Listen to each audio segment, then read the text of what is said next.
TV Imaculada, o Evangelho em primeiro lugar.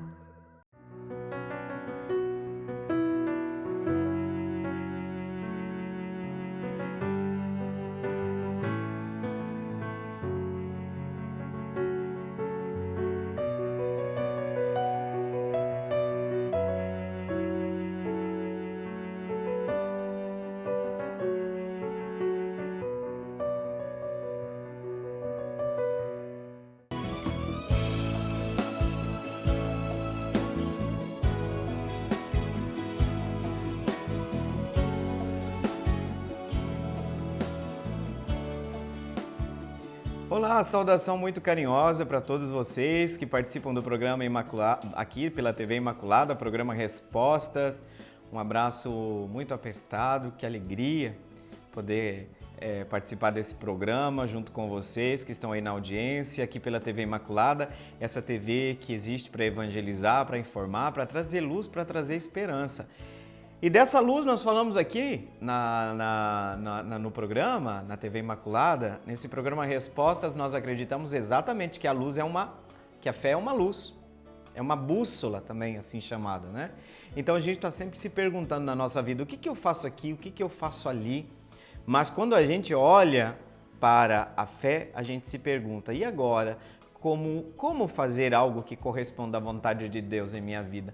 Ou como fazer algo que corresponda àquilo que a fé, nesse momento, me ensina, me aponta, me direciona? Então, o programa Respostas existe a serviço dessa reflexão em torno desse ideal, desse princípio, que a fé é uma bússola, né? E se você está participando do programa pela primeira vez, seja muito bem-vindo. A gente tem uma dinâmica de 3 blocos aqui no programa. No primeiro bloco nós fazemos uma reflexão a partir de um texto que é também um texto de orientação para nós, num tempo onde tem tantas ideias a respeito, inclusive do mesmo assunto, e aí a gente fica ouvindo que existe tudo e o contrário de tudo. Mas as interpretações que nós ouvimos, elas correspondem mais a determinadas ideologias, onde eu faço com que as coisas digam o que eu quero que elas digam, ou no respeito, né, aos princípios da fé, da verdade que nós acreditamos, daquilo que nós queremos. Deixar Deus ser Deus e deixar também a própria fé indicar-nos o caminho sem passar necessariamente pela ideologização dos nossos discursos, né? Então a gente precisa usar sempre um critério crítico, um critério crítico, isso é importante. A gente tem muito presente isso aqui no programa. Às vezes exagero também, né, gente? Às vezes tem um certo exagero, mas é um pouco o estilo dessa pessoa que está aqui a serviço de vocês aqui pela TV Imaculada. Primeiro bloco, então, reflexão sobre um tema, e depois nós vamos no segundo e terceiro bloco trabalhar, né, para responder as perguntas que nos chegam. E faz um tempinho já, gente, que nós estamos falando da atividade humana no mundo. Como é que o cristão olha para a atividade humana no mundo? É algo que tem a ver com a minha fé ou não? O que eu faço nesse mundo não tem nada a ver com o próximo mundo ou a outra dimensão. Então já faz dias que nós estamos percebendo o quanto que o Concílio Vaticano II, por vezes sabotado, né? Existe uma certa sabotagem do Concílio Vaticano II dentro da própria Igreja. E por quê? Porque a gente não deixa que as suas repercussões cheguem ao todo da nossa compreensão da fé, né? E uma das repercussões da compreensão da fé é que nós não podemos mais manter um mundo separado entre realidades profanas e realidades espirituais. Esse mundo compartimentado, ele não tem sentido a partir não só do concílio, mas de uma reflexão teológica mais aprofundada da Igreja, a partir do mistério da encarnação, a partir do mistério pascal. Até porque, quando a gente olha a doutrina social da Igreja, não existe um campo de ação humana que não possa ser iluminado pela fé. Porque, do contrário, nós vamos admitir a irrelevância da fé para determinados argumentos. Por exemplo, a doutrina social fala do direito da greve. É isso mesmo. Ah, mas o que isso tem a ver com a fé? Tem tudo a ver, né? Claro, determinados parâmetros, último recurso, jamais com recurso à violência. Estou dando um exemplo para a gente dizer que tudo pode ser iluminado pela fé. E a atividade humana no mundo nós estamos vendo já no subtema, nos subtemas que vem vindo, esses dias nós olhamos que a atividade humana foi pensada por Deus para dar continuidade com a obra da criação. Mas o pecado, o que fez? Viciou a atividade humana. No lugar de construir vida, nossa atividade pode construir destruição. Haja vista a depredação do meio ambiente, só para pensar numa coisa, ganância, né? A gente vai destruindo. Não se pergunta sobre a destinação universal dos bens, o bem comum, né? O que importa sou eu. E aí a gente precisa redimensionar a nossa existência, porque isso pode cobrar um preço muito caro, não só individualmente, mas um preço social muito caro, né? Um preço comunitário muito grande.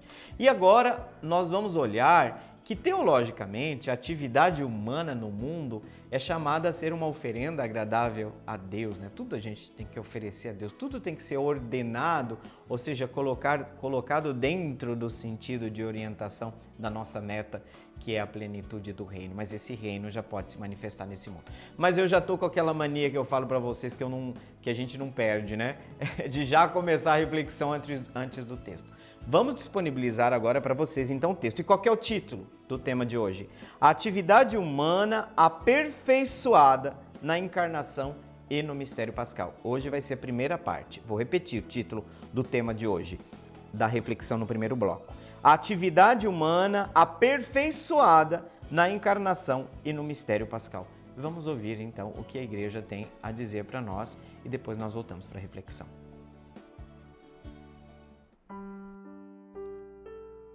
A atividade humana no mundo. A atividade humana aperfeiçoada na encarnação e no mistério pascal, parte 1. O Verbo de Deus, pelo qual todas as coisas foram feitas, fazendo-se homem e vivendo na terra dos homens, entrou como homem perfeito na história do mundo, assumindo-a e recapitulando-a. Ele revela-nos que Deus é amor e ensina-nos ao mesmo tempo que a lei fundamental da perfeição humana e, portanto, da transformação do mundo é o novo mandamento do amor. Dá, assim, aos que acreditam no amor de Deus a certeza de que o caminho do amor está aberto para todos e que o esforço por estabelecer a universal fraternidade não é em vão. Adverte, ao mesmo tempo, que este amor não se deve exercitar apenas nas coisas grandes, mas antes mais nas circunstâncias ordinárias da vida. Suportando a morte por todos nós pecadores, ensina-nos com o seu exemplo que também devemos levar a cruz que a carne e o mundo fazem pesar sobre os ombros daqueles que buscam a paz e a justiça. Constituído Senhor pela sua ressurreição, Cristo, a quem foi dado todo o poder no céu e na terra, atua já pela força do Espírito Santo nos corações dos homens. Não suscita neles apenas o desejo da vida futura, mas por isso mesmo anima, purifica e fortalece também aquelas generosas aspirações que levam a humanidade a tentar tornar a vida mais humana e a submeter para esse fim toda a terra. Gaudium et Spes. Eu fico maravilhado de escutar a Mãe Igreja em um tempo tão confuso e ver que esse texto ele pode ser uma luz para nós. Uma luz para nós no sentido de que ele termina falando que tudo aquilo que torna a vida mais humana não está fora do projeto de Deus. Não está fora daquela dimensão encarnatória e nem mesmo do mistério pascal. Porque do que trata o mistério pascal? Da passagem da morte para a vida, do egoísmo para o amor. E, na verdade, o centro do discurso dessa primeira parte hoje, da atividade humana aperfeiçoada pelo mistério pascal, pela encarnação, é isso. Quando Deus veio a este mundo e Ele assumiu a humanidade, Ele tomou um corpo, fazendo-se homem, vivendo na terra dos homens, Deus deixou explícito em Jesus que o caminho fundamental, a lei fundamental da salvação é o amor.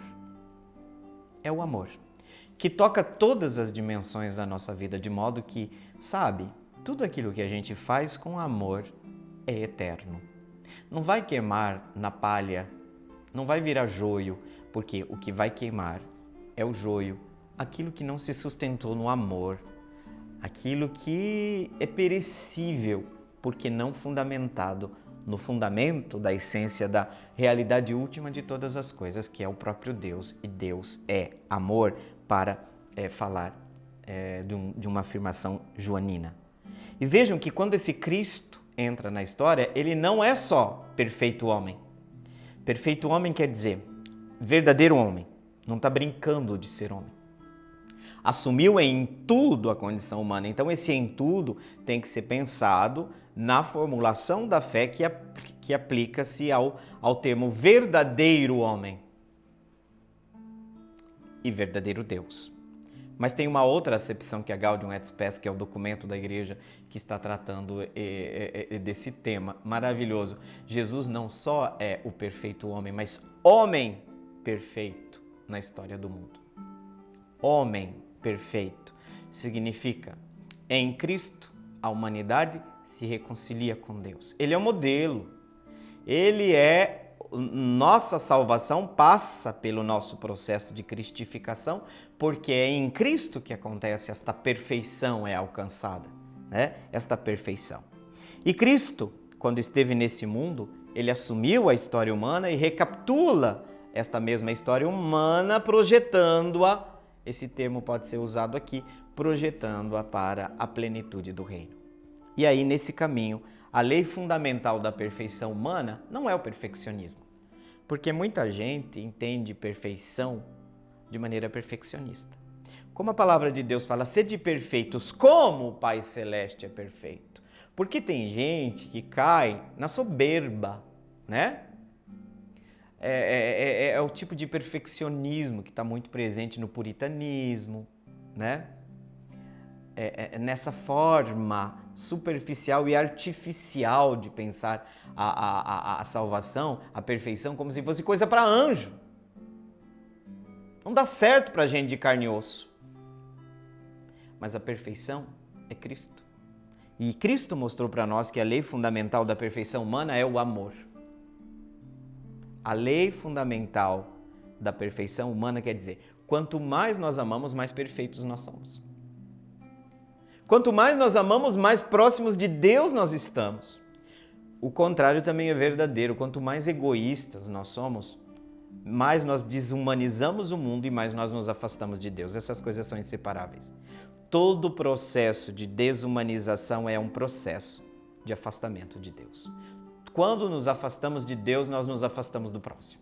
Nós nos afastamos do amor, nós nos afastamos da justiça, nós nos afastamos do bem. Então, nesse sentido, a perfeição humana, a lei fundamental da perfeição humana é o amor. E a transformação do mundo não pode acontecer com as forças das armas. Não. A transformação do mundo acontece pela força do amor, não pela força do exército. É pela força do amor. Ah, que absurdo! As bem-aventuranças. As bem-aventuranças são uma contradição com o mundo. Bem-aventurados os pobres, ou bem-aventurados os pobres em espírito. Quem são os bem-aventurados? Bem-aventurados se você tem uma conta grande no banco, se você é um milionário, um bilionário, melhor ainda. Quem é bem-aventurado para o mundo de hoje? Bem-aventurados os que promovem a paz.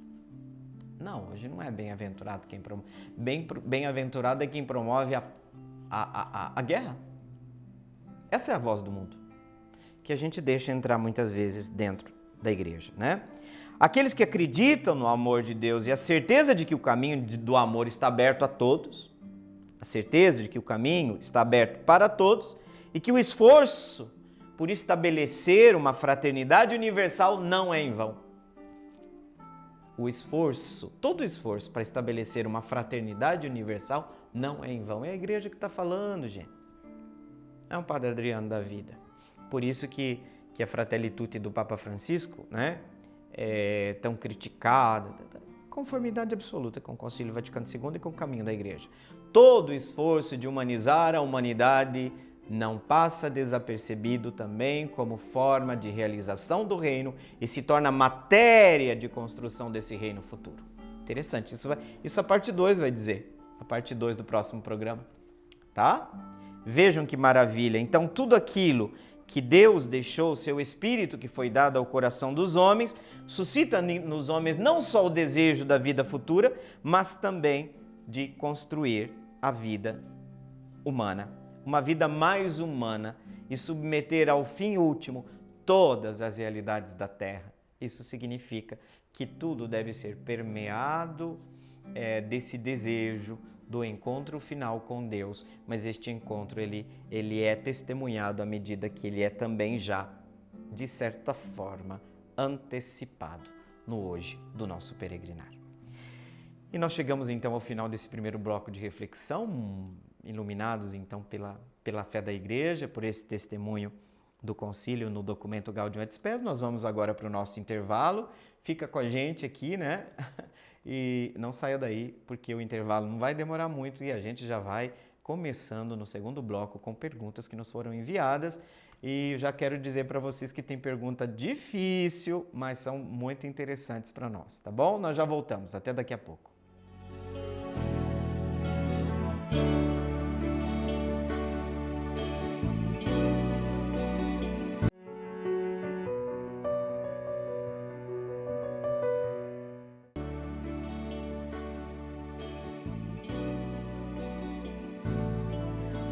Aqui nesse programa a gente promete e cumpre a promessa, já estamos de volta e no intervalo eu tive a oportunidade de conversar com o meu grande amigo e irmão, o Padre Júnior, lá da paróquia Nossa Senhora Aparecida de Maracaju, que está assistindo, né, pelas redes sociais aí o programa, e eu gostaria muito de agradecer, fiquei realmente muito feliz, né?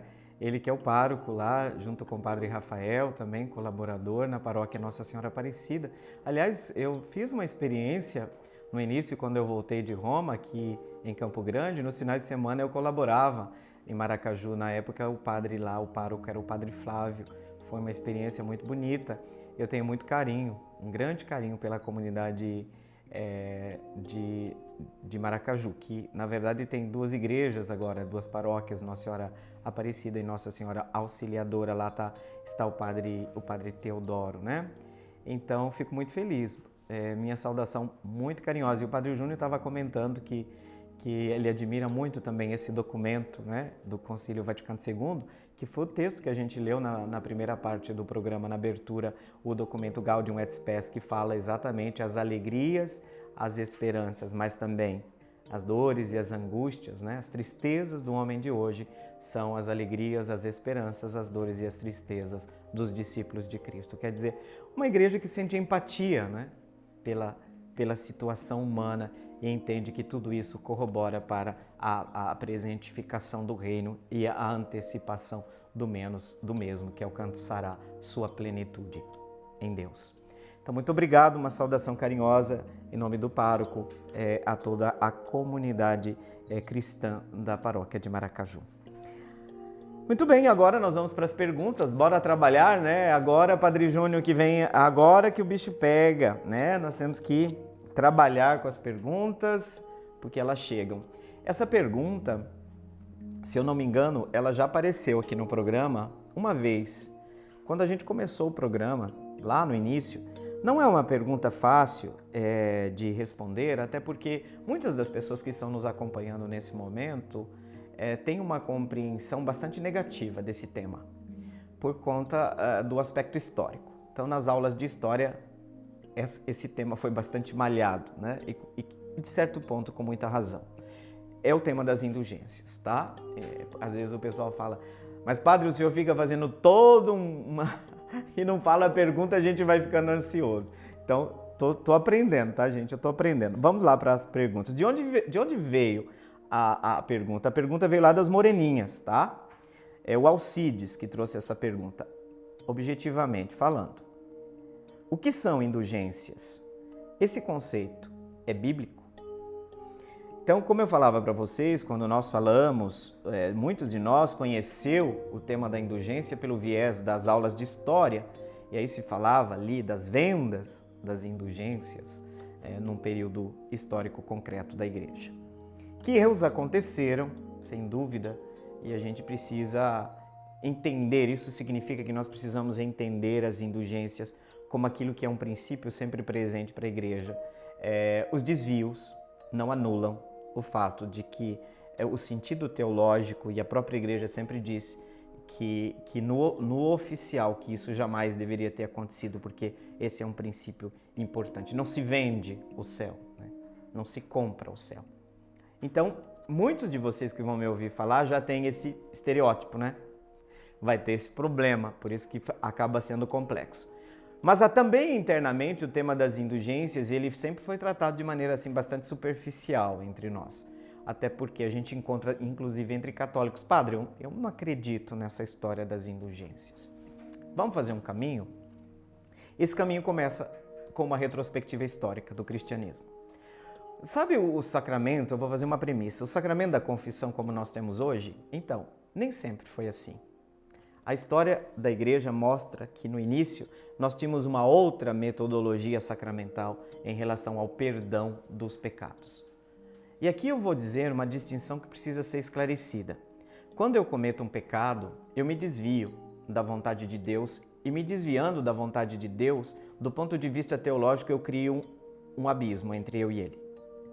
Porque quando você não faz a vontade de Deus, significa que você não está em amizade com Deus. E o que é a salvação? É a comunhão com Deus. O pecado me separa dessa comunhão. E então se cria entre eu e Deus um abismo. Então nós chamamos esse abismo, essa distância, de pena eterna. Inferno. O que o sacramento da confissão anula? Porque Deus diz assim: meu caro, meu perdão está dado, mediado pela ação ministerial da igreja, o serviço da igreja. E este perdão, esta pena temporal, esta pena eterna, ela é cancelada. Acabou.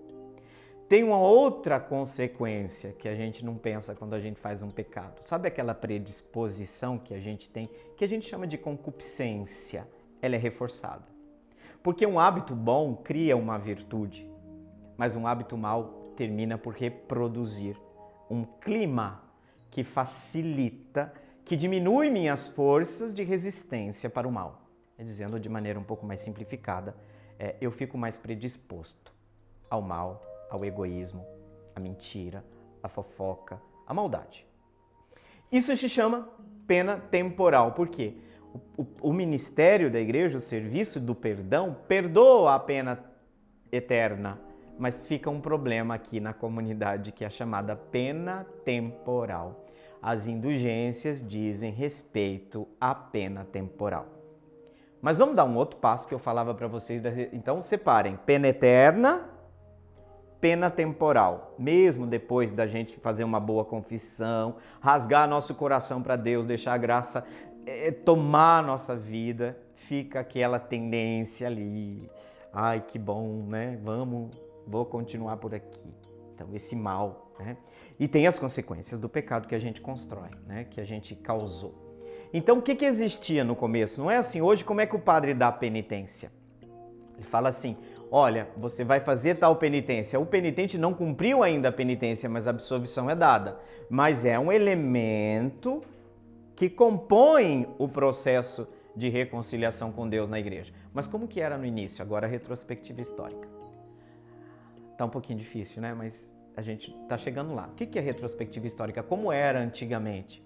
Antigamente, as pessoas vinham confessar para o bispo, diante da comunidade, normalmente pecados bastante graves, o assassinato, o fatricídio, o adultério, enfim.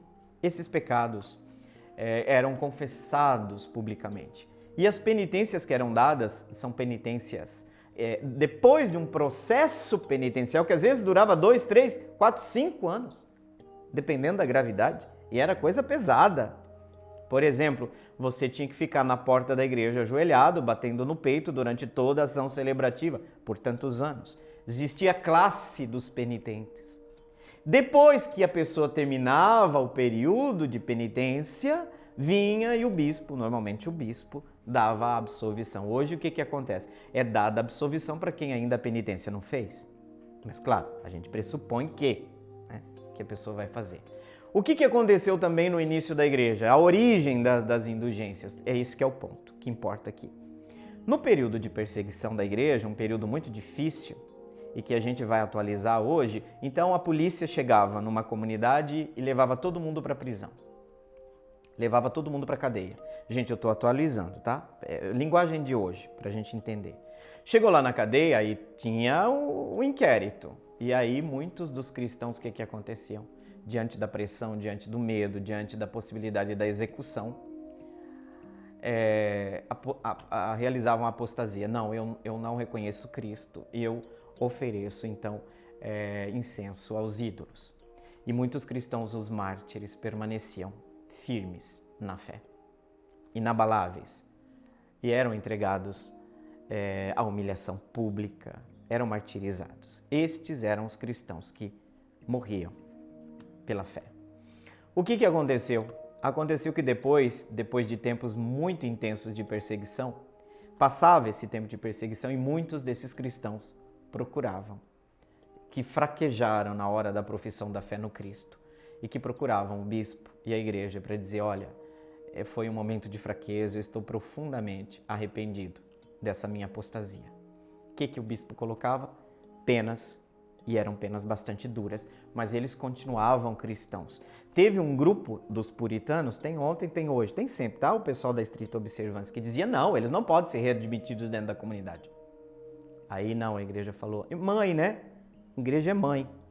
Não, os bispos diziam, não, vamos dar uma penitência para ele, mas ele vai ser readmitido, ele não precisa ser batizado de novo, inclusive.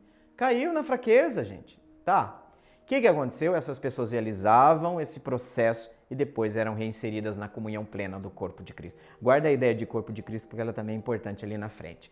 Voltava. O que aconteceu, gente? Começou os mártires, antes, no processo de condenação, começaram a escrever cartas para os bispos, os sucessores dos apóstolos. O que esses mártires diziam?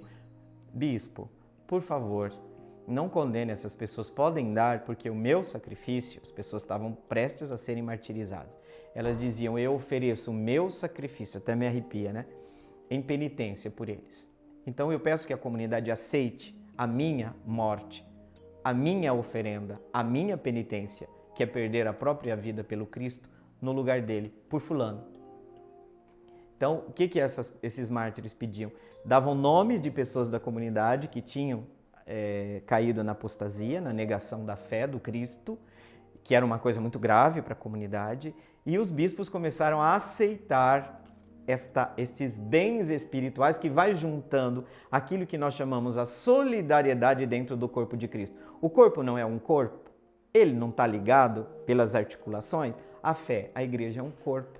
Então existe a troca de solidariedade, a troca de bens espirituais, que no nosso caso não é rompido nem mesmo entre o céu e a terra. De modo que, por que nós podemos rezar pelas pessoas que estão na fase de preparação para o encontro final com Deus, que nós chamamos de purgatório, fase de purificação? Porque existe uma ponte entre o céu e a terra. Então existe um intercâmbio de dons, porque somos solidários no pecado, mas existe uma solidariedade tão poderosa, muito mais poderosa do que a solidariedade negativa no pecado, a solidariedade na troca dos bens espirituais. De modo que, quando você pede, fulano, faz a prece por Deus, por mim, porque parece que você é mais perto de Deus. Isso não começou hoje. Então o que aconteceu? A igreja começou a aplicar o que nós chamamos de solidariedade espiritual, e os mártires e os santos iam juntando, gente, eu vou falar assim numa linguagem para simplificar, um patrimônio de dons espirituais que eram oferecidos, de modo que o cristão se apropria desses dons espirituais a partir de determinadas ações dentro da própria comunidade eclesial. Essas ações são todas elas voltadas para o inserimento da pessoa na comunhão plena da igreja e entrando na comunhão da igreja para que a pessoa se coloque no caminho da eternidade, no caminho da vida. Então as indulgências são este patrimônio da fé que são utilizadas para a nossa superação do que nós chamamos as penas temporais, tá? É a satisfação diante de Deus que parte da comunidade diz assim, eu ofereço o meu sacrifício a santidade se torna um patrimônio dentro da comunidade. Por quê? Quando tem uma pessoa, a gente fala assim, quando tem olha com quem você anda que eu vou dizer quem você é. Porque pode ter influência negativa? Pode. Mas a gente não pode esquecer que entre os cristãos o que existe é a influência positiva, essa força, de modo que a gente não pode falar assim para o cristão, uma batata podre estraga todas. Não. O cristão é o contrário. Onde ele está, ele é luz, ele é sal. Então, nós não podemos nos afastar das pessoas porque nós consideramos elas ruins, mas nós temos que nos aproximar delas, amá-las, para que elas encontrem no amor de Deus aquele reencontro com o próprio Deus, para que se sintam realmente amadas por Deus. Então, a gente não se afasta do pecador. A gente se afasta do pecado, mas do pecador não. Por isso que a igreja vai para as prisões. A igreja não diz que nas prisões tem santos. Nunca disse. Não tem santos lá. Embora você vai lá às vezes, eles contam as histórias tudo para justificar, né? Não tem santos lá. Mas a igreja não abandona os presos.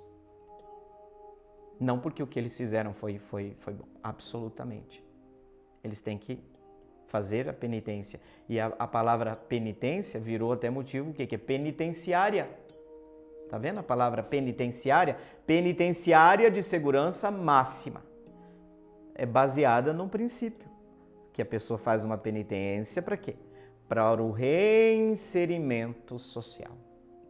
E para nós vamos dizer que ela volte para Deus, que ela saia das trevas, que ela reencontre o sentido da vida. Então as penitências, elas são aplicadas por satisfação a partir do corpo místico de Cristo, a solidariedade que existe, como aquele patrimônio oriundo da fé dos mártires, do testemunho dos santos, e que se torna um patrimônio da igreja. E como tal, a igreja aplica em determinadas situações a utilização desse tesouro para o bem da comunidade universal, para a reestruturação da nossa caminhada, para que mesmo a comunidade humana possa já superar estas penas temporais. E é uma coisa que eu sempre vou dizer.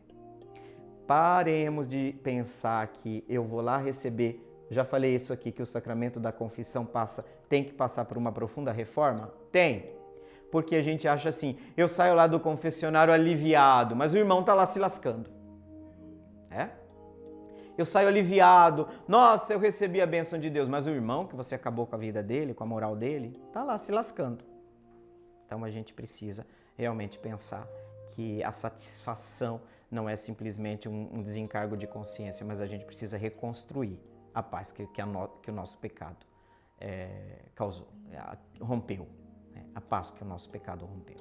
Então a gente tem que pensar um pouco nisso também. Você tem que reparar seus pecados. Eu tenho. Tá? Não é tão fácil assim, né? Para que nós possamos restabelecer a paz. Muito bem, chegamos ao final então desse segundo bloco, com essa pergunta sobre indulgências. Eu avisei vocês que não seria fácil esse caminho, mas eu espero que de certa forma a gente possa ter contribuído para o aprofundamento da temática, ok? Vamos para o intervalo e a gente já volta.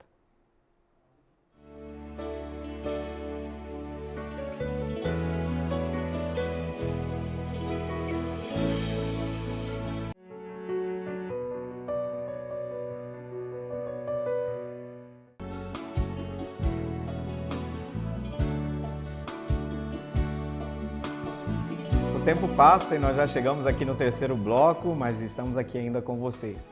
Se bem que a programação toda aqui da TV Imaculada é uma programação que traz muita esperança, a evangelização é sempre algo que traz uma boa notícia e a boa notícia nos alegra. E nesse sentido, a TV Imaculada, eu digo que está sempre cheia de boas notícias para nós. Notícias que vêm do Papa, que vêm dos nossos bispos, que vêm da própria realidade do próprio mundo, né? Olhar os sinais de esperança, reconhecer esses sinais é muito importante, porque senão a gente vai caindo também num certo pessimismo e por vezes a TV acaba mostrando só um aspecto e daqui a pouco a gente está tendo essa visão parcial do mundo, como se fosse também só aspectos negativos. É importante também trazer esperança. E nós vamos para as perguntas deste último bloco do programa Respostas de hoje. E eu gostaria mais uma vez de agradecer você que está aí na sintonia com a gente.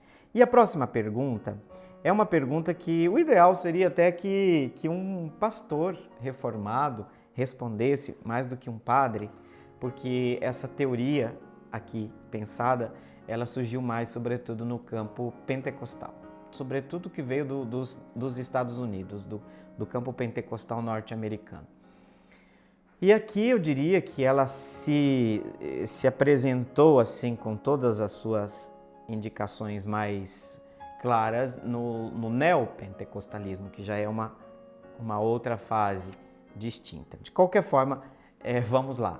Antes de começar o comentário, eu vou falar sobre a pergunta mesmo, né? Ler a pergunta. De onde veio a pergunta? Do Carandá Bosque, lá da Júlia. Júlia, gratidão, tá? Pela sua participação. A pergunta da Júlia. A teologia da prosperidade é bíblica? É doutrina cristã? Gente, volta e meia vem a pergunta aqui, tá? Sobre se algum dado da fé católica tem fundamentos bíblicos. Eu uso um princípio muito básico. Pode ser os princípios da nossa fé, que vem a revelação de Deus, reconhecem a revelação de Deus presente na Sagrada Escritura, presente na tradição apostólica, e eu gosto do adjetivo apostólica na sequência para a gente não entender tradição com T maiúsculo, confundir com tradição, costumes, T minúsculo, que isso pode se alterar na história. E é preciso dizer isso, preciso, de maneira um pouco simplista, é verdade, mas das bases um pouco do que a gente pode construir depois. Todas as verdades de fé católica vão estar presentes nessas duas realidades, nessas duas, vamos dizer assim, modalidades da revelação. Claro que você, meu irmão em Cristo, reformado, evangélico, não vai conceber ou aceitar uma outra modalidade de revelação, porque vocês ficam com o princípio luterano da sola escritura, só escritura. Mas aqui um princípio que é fundamental para nós católicos.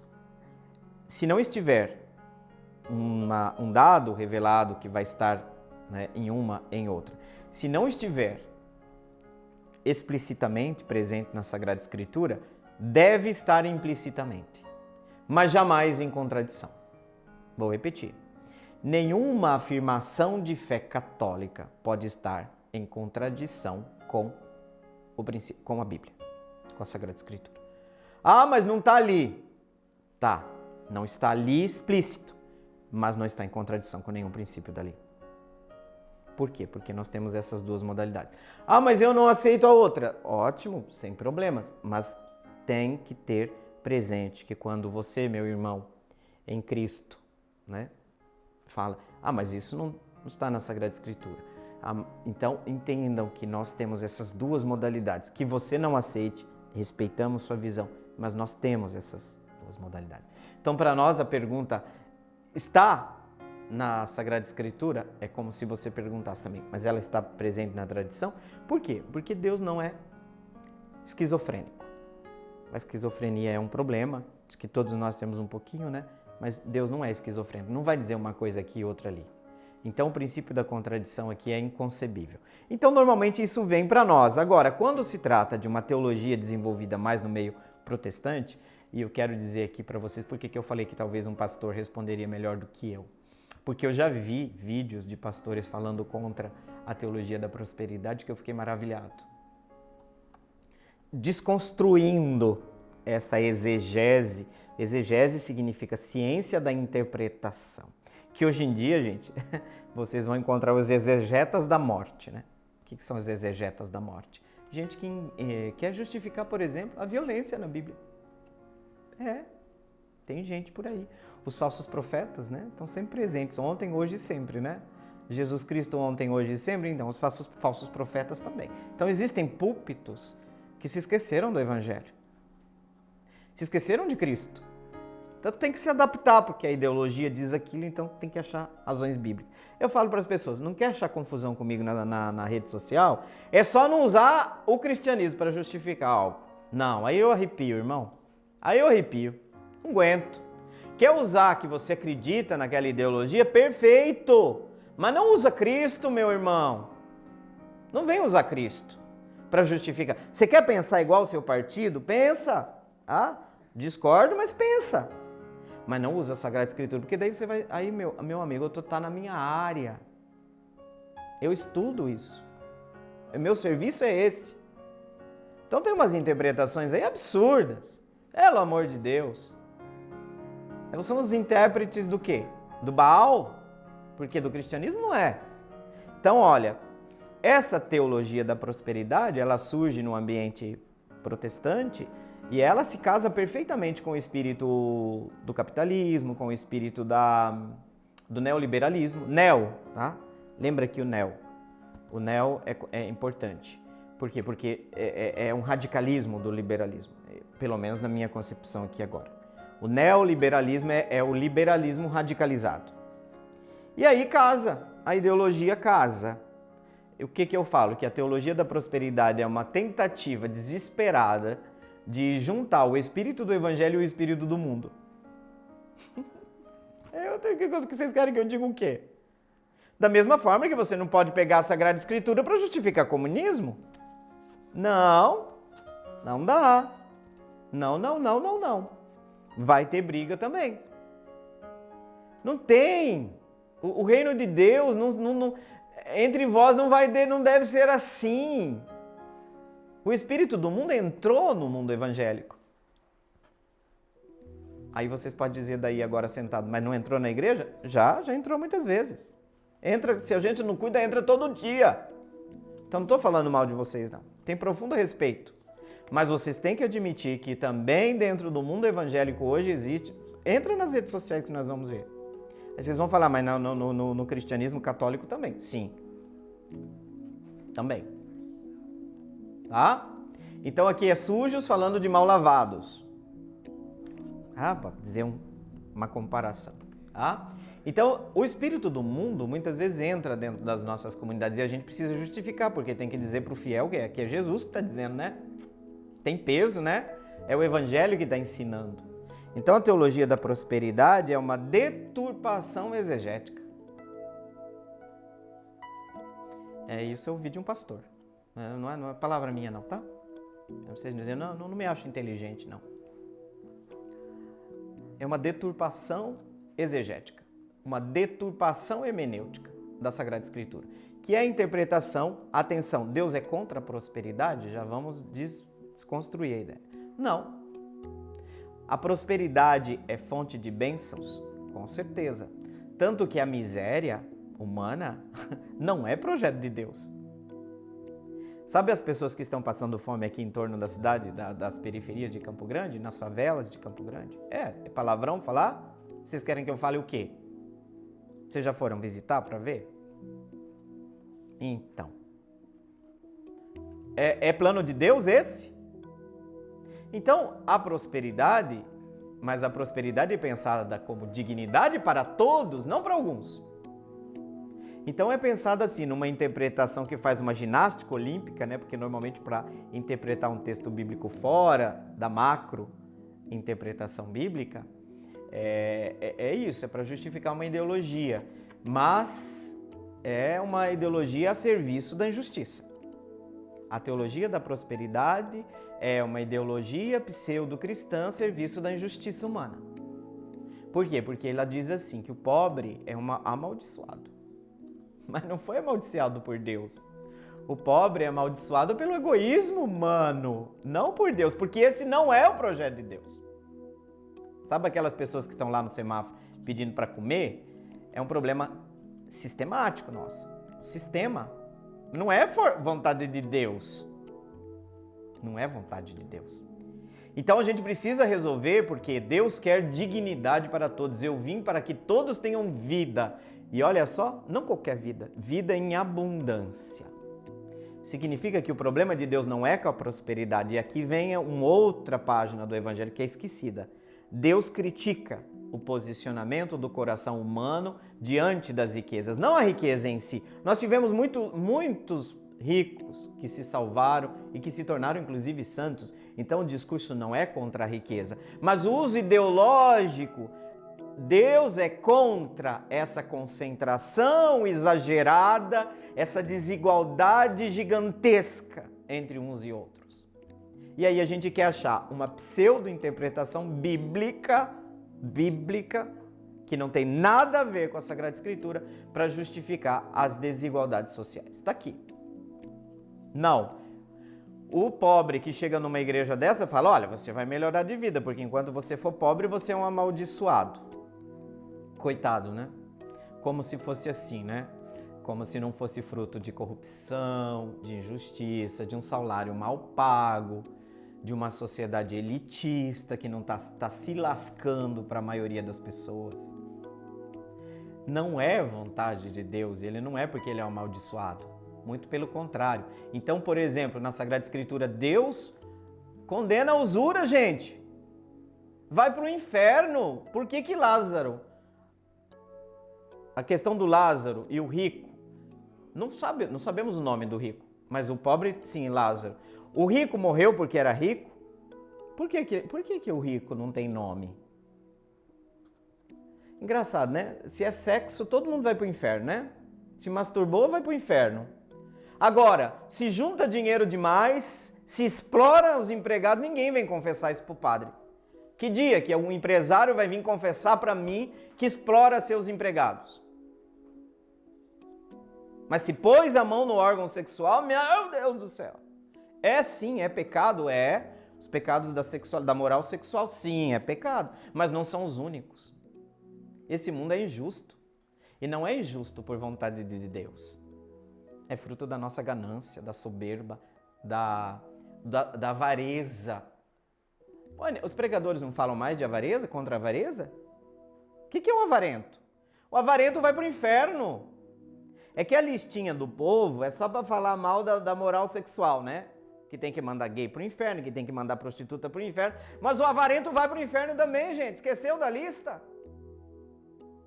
Avarento vai para o inferno. O episódio de Lázaro.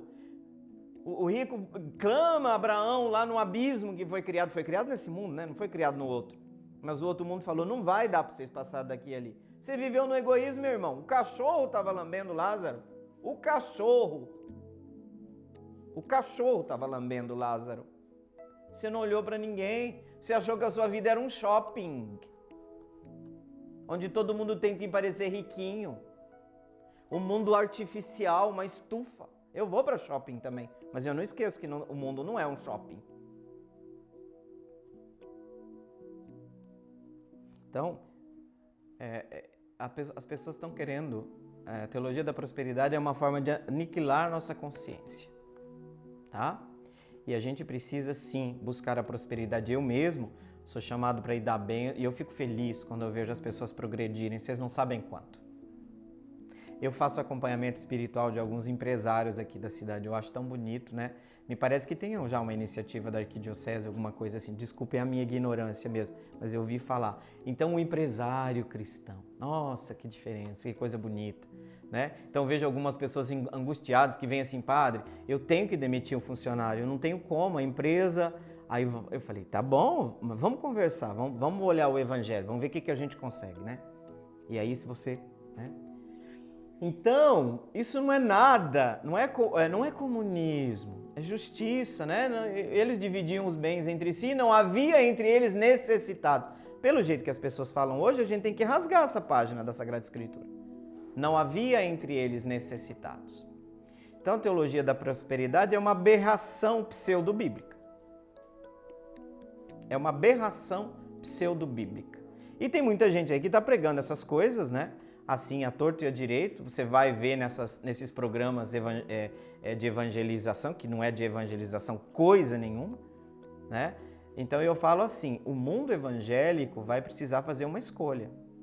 Preparar mais seus pastores, e tem gente maravilhosa entre eles. Tem gente maravilhosa que já entendeu esse dinamismo, esse mecanismo diabólico. Porque se tem uma coisa que até o diabo sabe usar é a citação bíblica. Ah, é, meu filho? O que o diabo disse para Jesus na resposta lá da tentação no deserto? O que a palavra de Deus diz? Pode se jogar daqui de cima. Por quê? Porque os anjos vão proteger os escolhidos de Deus. Então tem muita gente usando a Sagrada Escritura. Mas é o diabo. Então, né? O diabo também usa a Sagrada Escritura para justificar o mal. E aí a gente precisa dos exegetas da verdade. E a gente vai precisar, o mundo evangélico e o mundo católico, precisam combater exegeses da violência, da morte, essas exegeses pseudo-evangélicas, pseudo-cristãs, tá? E isso está se infiltrando, tá? Está se infiltrando. E a gente tem que tomar muito cuidado com isso, tá? O importante, segue a orientação da igreja e a gente não erra, tá? Com relação a isso. A CNBB está aí para isso, para nos ajudar a não cair nessas falcatruas pseudo-cristãs. Já me comunicaram que chegamos ao final do programa. Olha só, queria ficar mais com vocês, mas não vai dar. E a gente agora deixa vocês entregues para esta TV Imaculada, maravilhosa, abençoada. E é a bênção de Deus que nós vamos implorar agora e pedir por intercessão daquela que é a mãe da justiça, a mãe do Senhor, a mãe de todos nós, que ela nos ajude no nosso caminho a pensar teologias da vida, né? Interpretações da Sagrada Escritura que sejam capazes de nos aproximar de Deus, de criar vida e comunhão entre nós. Que pela intercessão de Maria Imaculada desça sobre vocês a bênção de Deus Todo-Poderoso, Pai, Filho e Espírito Santo. Amém. Deixo vocês com aquele abraço afetuoso, bem apertado, com a promessa do reencontro no próximo sábado. Fiquem com Deus e até lá. Meu coração é para ti, Senhor. Meu coração é para ti, Senhor. Meu coração é para ti. Porque tu me deste a vida.